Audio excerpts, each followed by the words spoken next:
Hello friend, welcome to your Pathfinder classes Obra Aurangabad. आज हम लोग पढ़ेंगे हिस्ट्री। और हिस्ट्री में पहला पॉइंट है, पहला चैप्टर है यूरोपियन कंपनी का भारत में आगमन, यानी arrival of European in India. यानी भारत में यूरोपियन जो आया, कौन से कंट्री सबसे पहले आया, कौन से अरेंज करके, इसमें हम लोग पढ़ेंगे। सारा कुछ देखेंगे, इंपॉर्टेंट फैक्ट। अगर चैनल पर पहली बार आप आए हैं तो पहले चैनल को सब्सक्राइब कर लें तथा वीडियो को लाइक शेयर करें। तो आइए स्टार्ट करते हैं कि सबसे पहले भारत में आया कौन। तो देखा गया सबसे पहले पुर्तगाल लोग आए, फिर डच लोग आए, अंग्रेज आए, डेनिश आए, फ्रांस आए। ये सब आए और क्यों आए, भारत में ही क्यों आए, सारा कुछ आज की वीडियो में देखने को मिलेगा।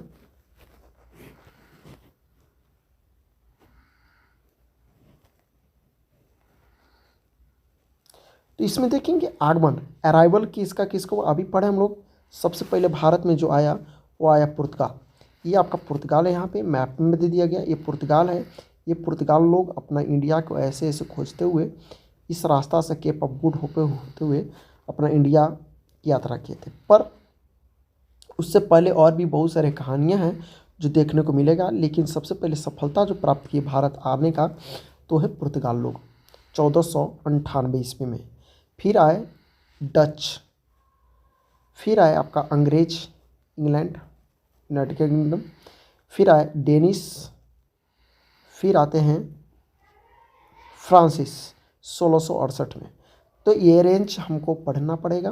पुर्तगाल कब आए 1498 में, डच कब आए 1605 में, अंग्रेज कब आए 1608 में, डेनिश आए 1620 में एंड फ्रांसिस आए 1668 ईस्वी में।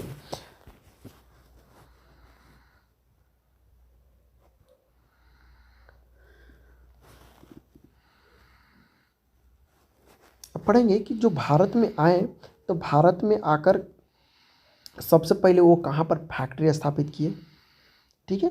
वो आए और कौन कौन फैक्ट्री कौन से स्थान पर किसका रहा है। जैसे पुर्तगाल जो आया, पुर्तगाल जो आया था 1498 में आया था, से 1961 तक रहा था। यानी पुर्तगाल एक ऐसा कंट्री है जो पुर्तगाली लोग, हम लोग भारत में सबसे पहले आते हैं और आज़ादी के बाद भी रहते हैं और सबसे लास्ट में जाते हैं। तो पुर्तगाल प्रथम केंद्र जो स्थापित करते हैं वो कोचीन केरल में करते हैं 1503 में। कहाँ पर करते हैं, 1503 में कोचीन में करते हैं, ठीक है। उसके बाद जो आते हैं वो आते हैं आपका डच। डच आते हैं 1605 में से 1759 तक भारत में रहते हैं और प्रथम फैक्ट्री है वो आपका मसूलीपट्टनम में आंध्र प्रदेश में बनाते हैं। वहीं तीसरा पॉइंट पे आते हैं अंग्रेज और 1608 से 1947 तक भारत में रहते हैं और यह जो है प्रथम केंद्र बनाता है मसूलीपट्टनम 1611 ईस्वी में। चौथा आते हैं डेनिश। डेनिश आते हैं 1616 से रहते हैं और 1745 में जाकर इंडिया से भागते हैं और यहाँ पर ट्रांकोवेर में आपका त्रावणकोर में आपका 1620 में प्रथम फैक्ट्री स्थापित करते हैं। और फिर आते हैं फ्रांसीस लोग 1668 में और 1954 तक भारत में रहते हैं और प्रथम केंद्र उसको जो रहा था वो सूरत रहा था 1668 में। पर कहानी जो रहा है अंग्रेज का, सबसे पहले 1608 में आपका सूरत में ही वो कंपनी बनाना चाह रहा था, लेकिन कुछ कारणवश वहाँ पर जहांगीर ने उसको बनने नहीं दिया। फिर अंततः उन लोग भागकर सूरत से वो मसूलीपट्टनम में आते हैं और यहाँ पर अपना फैक्ट्री स्थापित करते हैं 1611। तो 1611 में यह बनकर तैयार हो जाता है। इसको ऑन परमानेंट यानी अस्थायी बोला जाता है और परमानेंट जो है आपका सूरत वाला ही देखने को मिलेगा, जो कि 1608 में बनने शुरू हुआ था और अंततः जाके 1613 के आसपास में ये बनकर तैयार हो गया था।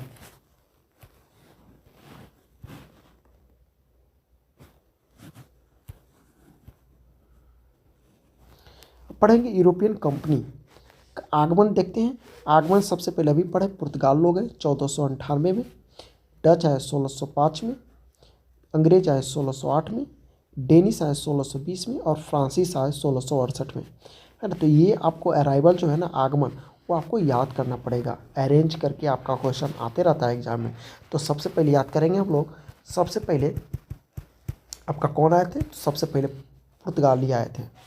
कौन आए थे? पहले पुर्तगाली आए थे, फिर डच आए थे, फिर अंग्रेज आए थे, फिर आपका डेनिस आए थे, फिर आपका फ्रांसीस आए थे। तो PDEDF से याद करेंगे, PDDF, PDEDF से याद करेंगे, पुर्तगाल, डच, अंग्रेज, डेनिस और फ्रांसीस। तो हम लोग अरेंज करेंगे। पुर्तगाल आया था 1498 में, डच आया था 1605 में, अंग्रेज आया था 1608 में, डेनिस आया था 1620 में और फ्रांसीस आया था 1668 ईस्वी में। अब बात करते हैं कि स्थापना के जो क्या क्या रहा था अरेंज करके। जैसे मान लेते पुर्तगीज जो आए थे भारत में सबसे पहले, तो उन्होंने कौन से कंपनी स्थापित किए थे। और कंपनी का जो अरेंज है वो आपका आगमन से कुछ मिलता जुलता रहता है, पर एग्जैक्ट आपका जो अरेंज है वो नहीं रहता है। इसका अरेंज कुछ और होता है, यानी ऊपर नीचे होता है। तो यहाँ देखता जाए, पुर्तगाल जो है 1498 में भारत में आते हैं और आने के बाद वह जब वास्को डी गामा यहाँ से लौटता है तो फिर जाकर पुर्तगाल में एक कंपनी का निर्माण करता है और कंपनी का नाम रखता है एस्तादो दा इंडिया। यह पुर्तगाली कंपनी है जो कि कंपनी का स्थापना हुआ था 1498 में।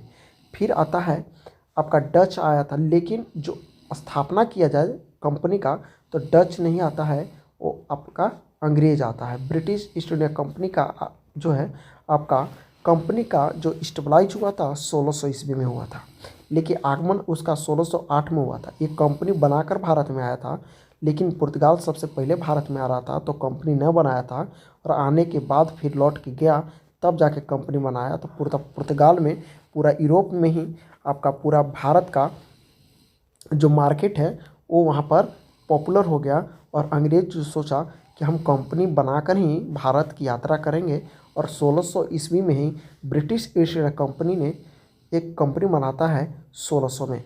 फिर उसके बाद डच जो है 1605 में आते हैं, लेकिन यह जो कंपनी है वो 1602 में बना कर लाता है। यह इसका नाम रहा था बेरिंगदे ओस्ट इंडेस कंपनी, यानी डच ईस्ट इंडिया कंपनी नाम हम लोग पढ़ेंगे, 1602 में बना था। उसके बाद डेनिस आए थे।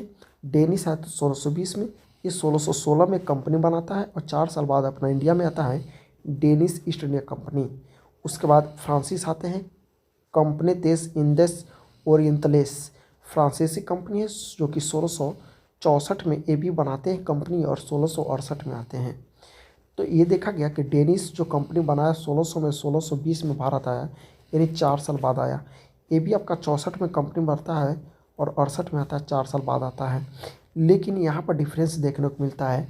ये आपका कंपनी का अरेंज देखा जाए तो अंग्रेज जो है सेकंड पोजीशन में चल जाता है और डच थर्ड पोजीशन पर आ जाता है। लेकिन आगमन में देखा जाए तो डच जो है सेकंड पे है और थर्ड पे है अंग्रेज। तो यहाँ कन्फ्यूजन नहीं होना है, हम लोग पूरे विस्तृत रूप से देखेंगे। केवल आप पेन और पेपर लेकर बैठें, जहाँ आपको डाउट लगता है तो उसको थोड़ा सा नोट्स करते चलिएगा।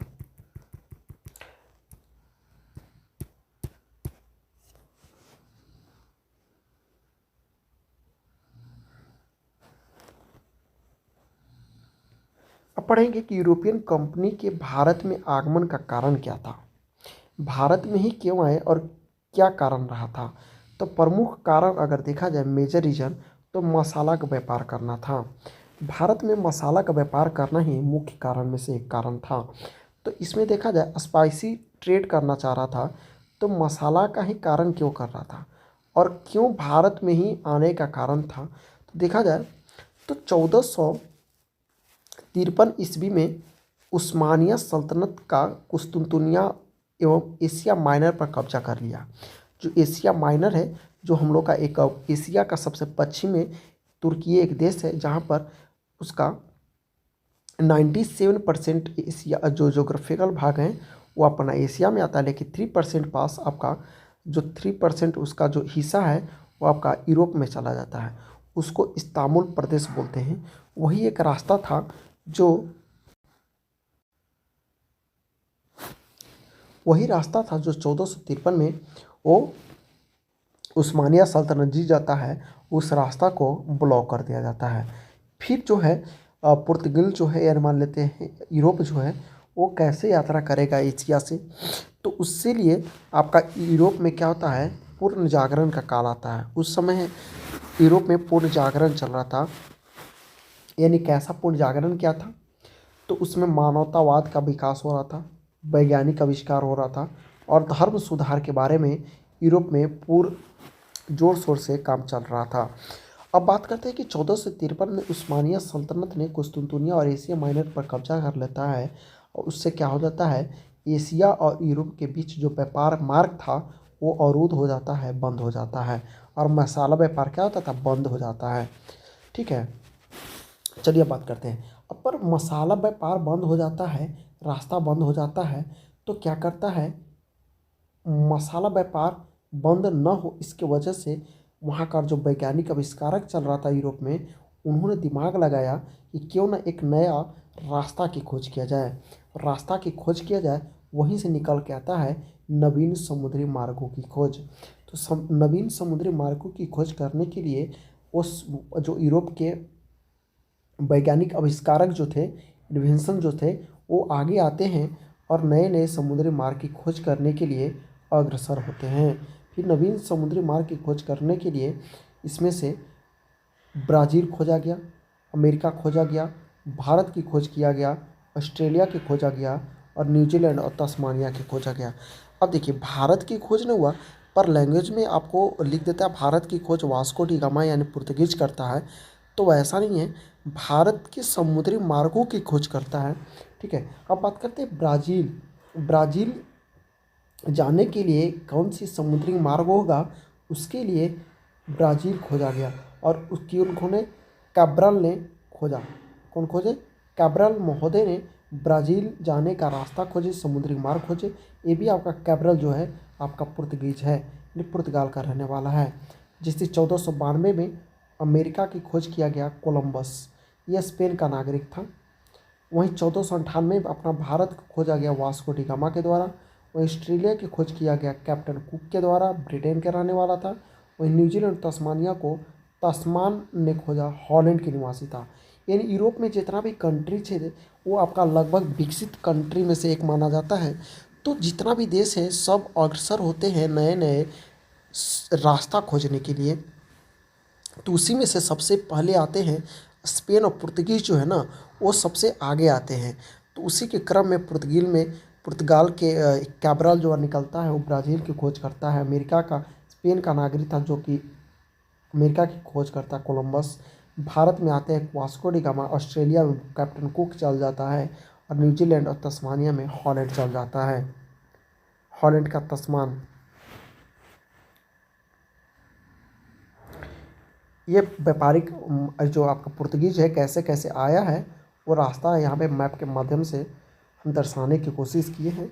आप देख सकते हैं ये आपका लिस्बन जो पुर्तगाल का राजधानी रहा है, ये आपका रास्ता है। ये आपका एक रास्ता ऐसे ऐसे आए हुए हैं जो कि आपका केप ऑफ गुड होप होते हुए ये आपका कालीकट बंदरगाह पर पहुँच जाता है।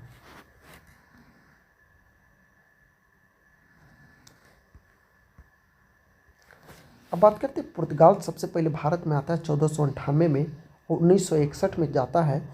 तो सबसे पहले आया और सबसे बाद में गया भारत से। ठीक है, कैसे, यूरोप में पूर्ण जागरण हुआ, वहाँ प्राकृतिक जो है ना, प्रकृति वो वैज्ञानिक होने लगा, वैज्ञानिक प्रवृत्ति के लोग होने लगे।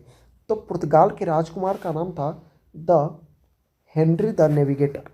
हेनरी द नेविगेटर जो था ना, वहाँ का राजकुमार था और वह जो राजकुमार था वो वैज्ञानिक प्रकृति का था, वैज्ञानिक सोच रखता था। तो पुर्तगाली राजकुमार ने प्रथम प्रयास किया और समुद्री मार्ग की खोज करने के लिए। तो सबसे पहले 1487 ईस्वी में ही पहला अटेम्प्ट किया था। तो बार्थोलोम्यू डियाज जो है ना, एक पुर्तगाल नाविक है जो भारत की खोज करने के लिए निकलता है 1487 में, बार्थोलोम्यू डियाज। और दक्षिण अफ्रीका के दक्षिणतम पॉइंट पर केप ऑफ गुड होप आता है और आते आते इसके बाद रास्ता उसको मालूम नहीं चल पाता है, फिर वहीं से बेचारा लौट जाता है।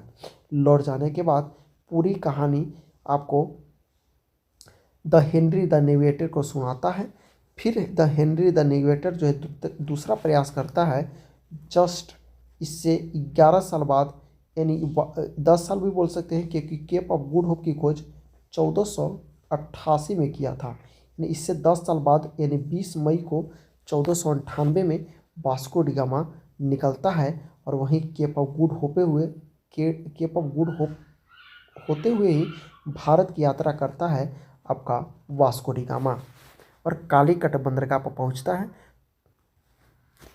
तो वहाँ का जो सहायक कौन किया था कालीकट आने के लिए, यानी भारत आने के लिए, तो गुजरात का एक व्यापारी था जिनका नाम था अब्दुल मजीद। अब्दुल मजीद उसको हेल्प किया और भारत लेकर आए। और कालीकट का शासक उस समय था जमोरिन। जमोरिन ने वास्को डी गामा को स्वागत करता है और उसके बाद जैसे ही स्वागत करता है, अरब व्यापार जो थे ना वो विरोध में आ जाते हैं भारत के, क्योंकि भारत से व्यापार जो करते थे अरब प्रायद्वीप के लोग करते थे। अब आते हैं पुर्तगाल, तो पुर्तगाल का स्वागत करने के दौरान अरब के व्यापार जितना भी थे आपका सब विरोध करने लगते हैं।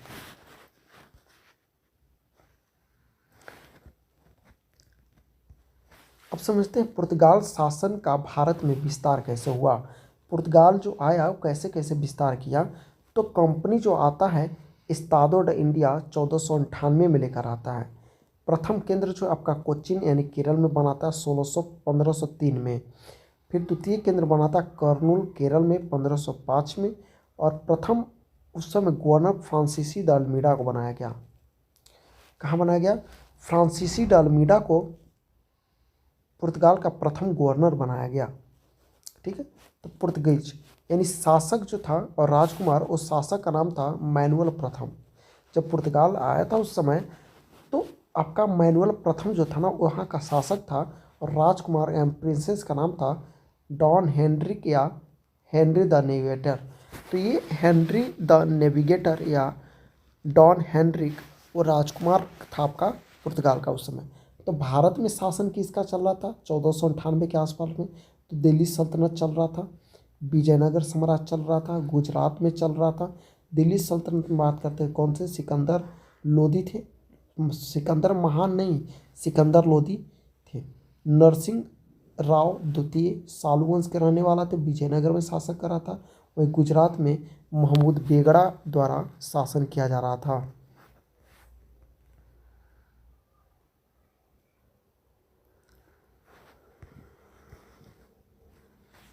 अब बात करते हैं वास्को डी गामा की कहानी। यह बेचारा जो है वो पुर्तगाल से निकलता है और 20 मई 1498 को कालीकट बंदरगाह पर पहुंचता है। तो ये बात करते हैं कि पैदल यात्रा किया नहीं होगा। ये पैदल करने का मतलब तैर कर नहीं आया होगा समुद्र उतना बड़ा, नहीं। उस समय जो था ना एक जहाज़ था। कौन से जहाज़ से आया था? उस जहाज़ का नाम था साओ गैब्रियल। साओ गैब्रियल के जहाज़ से भारत की यात्रा करता है और केप ऑफ गुड होप होते हुए भारत आया था। उसकी सहायता करने वाला गुजरात का व्यापारी था अब्दुल मजीद। और भारत पहुंचता है कालीकट का शासक था जमोरिन। फिर अरब व्यापारी क्या होते हैं उसके बाद विरोध करने लगते हैं और काली मिर्च के व्यापार से वह 60 गुना मुनाफा प्राप्त करता है वास्को डी गामा। यानी कहने का मतलब है जब वास्को डी गामा भारत में आया था तो उसका जमोरिन जाते समय लाद जो है ना जहाज भर भर के उसको मसाला दिया था। और जब उस मसाला को यूरोप के मार्केट में उतारा गया तो उसकी मांग बढ़ गई और वास्को डी गामा को लगभग 60 गुना मुनाफा प्राप्त होता है। और 1502 में दोबारा भारत आता है। 1498 में पहली बार भारत आता है, फिर 1502 में भारत आने का चेष्टा करता है और भारत आ जाता है। फिर 1503 में कोचीन में प्रथम फैक्ट्री बनाता है। उसके बाद 1524 में तीसरी बार भारत आता है और यहीं पर मृत्यु हो जाता है। 24 दिसंबर 1524 को कोचीन के केरल में ही उनकी मृत्यु हो जाते हैं। इन वास्को डी गामा भारत में 3 बार आते हैं। पहला 20 मई 1498, फिर 1502 में, फिर 1524 में।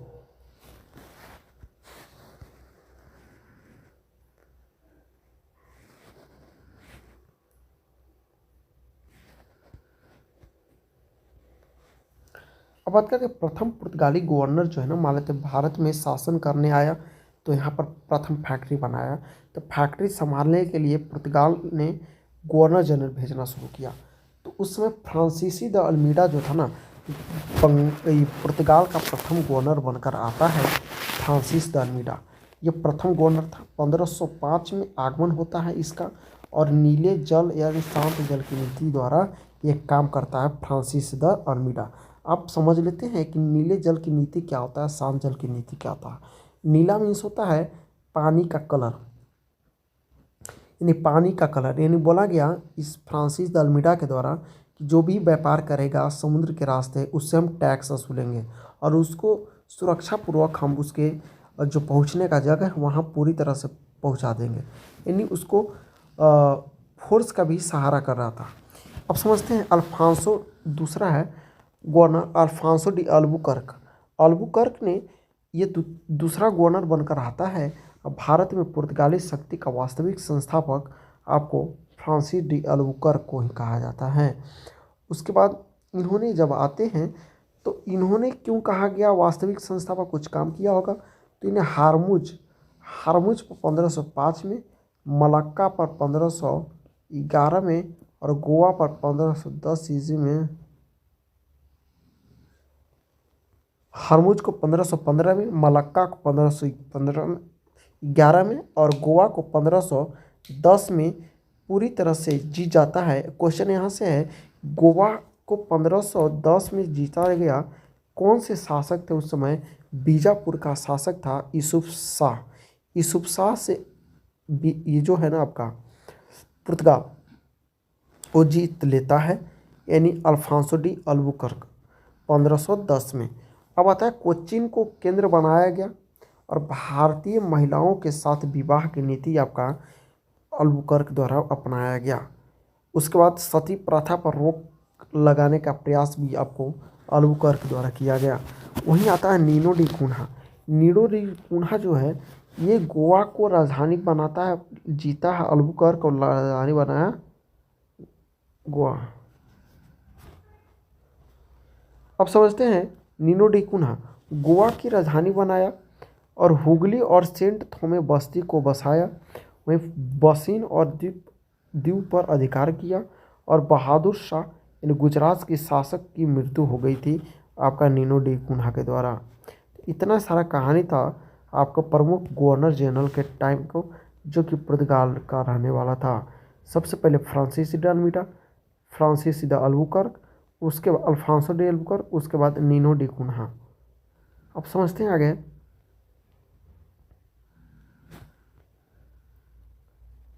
क्वेश्चन है कि अन्य अदर फैक्ट क्या रहा है। तो पुर्तगाल का अदर फैक्ट में बंगाल के शासक महमूद शाह की कहानी रहा 1936 में, सॉरी 1536 में। वह जो है ना महमूद शाह से क्या करते हैं लोग,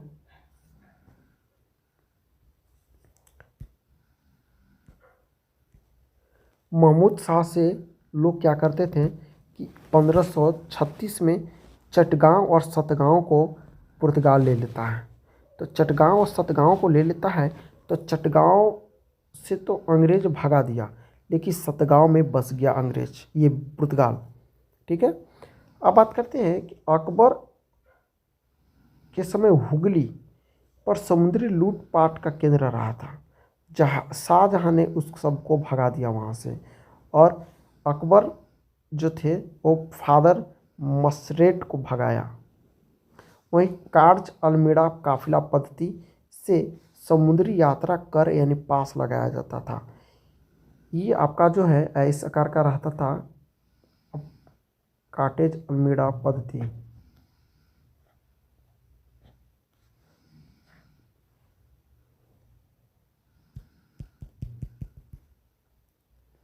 अब पढ़ेंगे कि प्रमुख बंदरगाह उस समय कौन था। तो नागपट्टनम और बस्ती पूर्वी एशिया था, और बस्ती में गोवा और सेंट थोमे बस्ती रहता था। पुर्तगाल का योगदान क्या रहा था भारत में। तो प्रथम प्रिंटिंग प्रेस का जन्मदाता गोवा में हुआ था 1556 में, जो कि आपको हम लोग बोलते हैं पुर्तगाल का ही देन है, पुर्तगाल का ही देन है। उसके बाद फसल में क्या क्या हुआ, तो तंबाकू हो गया, लाल मिर्च हो गया, पपीता हो गया, आलू हो गया, मक्का हो गया, टमाटर हो गया, कहवा हो गया, अमरूद हो गया, अनानास हो गया, अल्फांसो आम हो गया। ये सब जो भी आपको देखने को मिल रहा है, ये फसल जो है आपका पुर्तगाल का ही रहा था। जहाज़ का निर्माण करने के लिए सीख किया गया। उसका ईसाई धर्म का प्रचार प्रसार, सबसे पहले प्रथम चर्च बनाया गया 1510 में, सेंट थॉमस चर्च जो केरल में है। सेंट थॉमस चर्च जो है पहला चर्च है आपका भारत में, सेंट थॉमस चर्च, जो कि ईसाई धर्म के लिए प्रचार प्रसार का योग रहा था।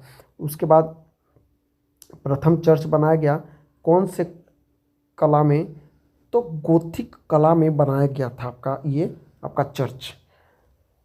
प्रथम पादरी जो है इस चर्च का, वो उसको रखा गया फ्रांसिस्को जोबियर। ये आपका उस समय का प्रथम पादरी थे।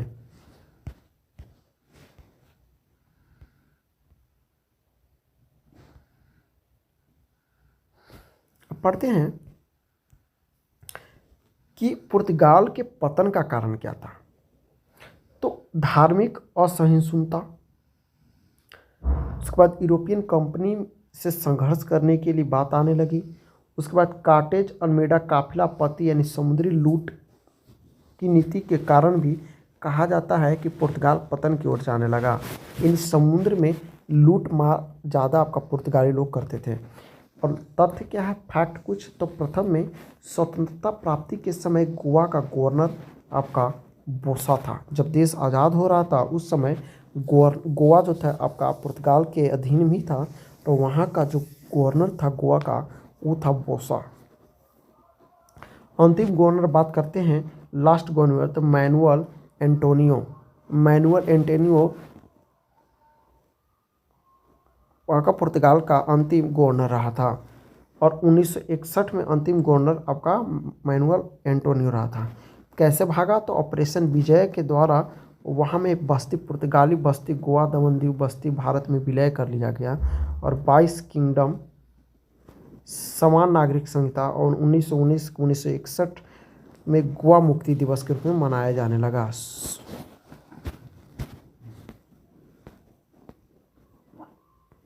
क्योंकि रिवीजन अगर देख लेते हैं तो 20 मई 1498 में सबसे पहले वास्को डी गामा भारत आते हैं।